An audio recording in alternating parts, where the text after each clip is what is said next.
Imagine a world where your neighbor, your friend, even your own family member could be an informant.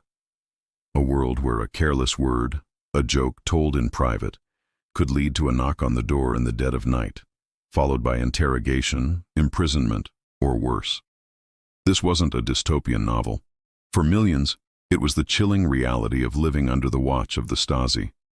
Today, we're delving into the dark heart of the German Democratic Republic, or East Germany, to uncover the story of the Ministry for State Security, better known as the Stasi, widely regarded as one of the most effective and repressive secret police agencies in history.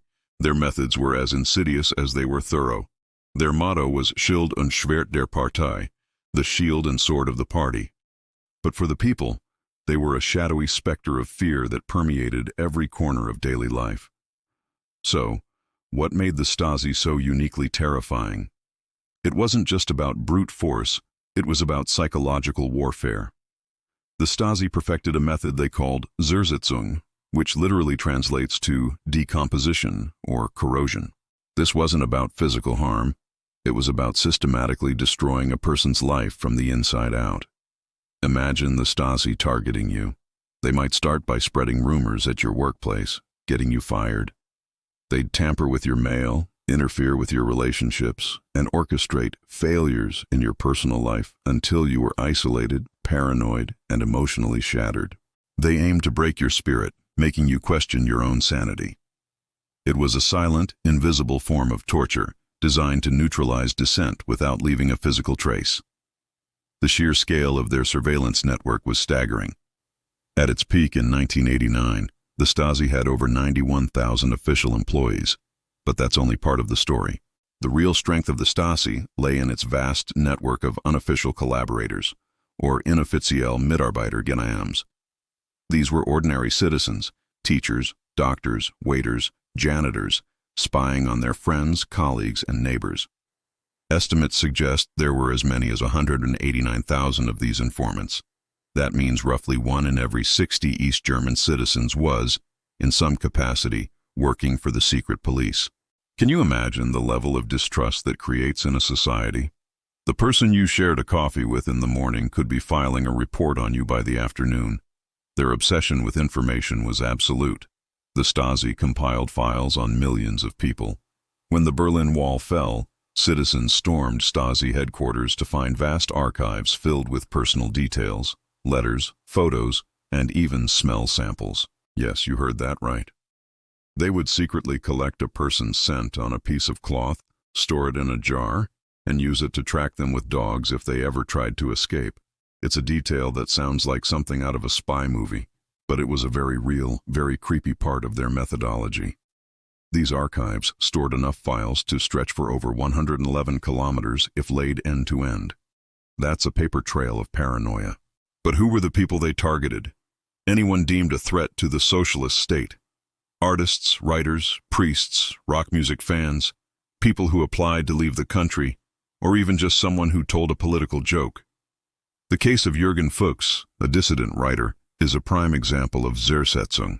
The Stasi systematically destroyed his career, arranged for anonymous threatening calls to his home, and even exposed him to X-rays during interrogations, a malicious act that likely contributed to his later battle with cancer. His life was meticulously dismantled, piece by piece, as a warning to others. The Stasi's reach wasn't confined to East Germany. They were masters of foreign espionage, planting spies in the West German government, NATO, and other key Western institutions. One of their most famous successes was placing Günther Guillaume as a top aide to West German Chancellor Willy Brandt. When Guillaume was exposed as a Stasi agent in 1974, the resulting scandal forced Brandt to resign. This was a massive political victory for the East and a testament to the Stasi's long-game infiltration tactics. When the Berlin Wall fell in 1989, the Stasi's world crumbled with it. In a frantic effort to destroy the evidence of their crimes, officers began shredding and burning documents around the clock. When the shredders broke down from overuse, they resorted to tearing the files by hand. This resulted in over 16,000 bags of hand-torn paper scraps, a puzzle of unimaginable proportions. For decades, a dedicated team of archivists in Germany has been working to piece these fragments back together. digitally, and by hand, to uncover the final secrets of the Stasi and bring closure to its victims. Each reassembled document tells a story of betrayal and surveillance. The legacy of the Stasi is a painful one. After reunification, Germany passed a law allowing citizens to view their own Stasi files. This led to shocking and heartbreaking revelations. People discovered their closest friends, spouses, and children had been informing on them for years. Imagine reading a detailed report about a private conversation you had, written by your own brother. The psychological scars left by these betrayals run deep and for many have never fully healed. It fractured families and friendships, leaving a legacy of mistrust that lingers to this day. The story of the Stasi isn't just a history lesson, it's a powerful warning.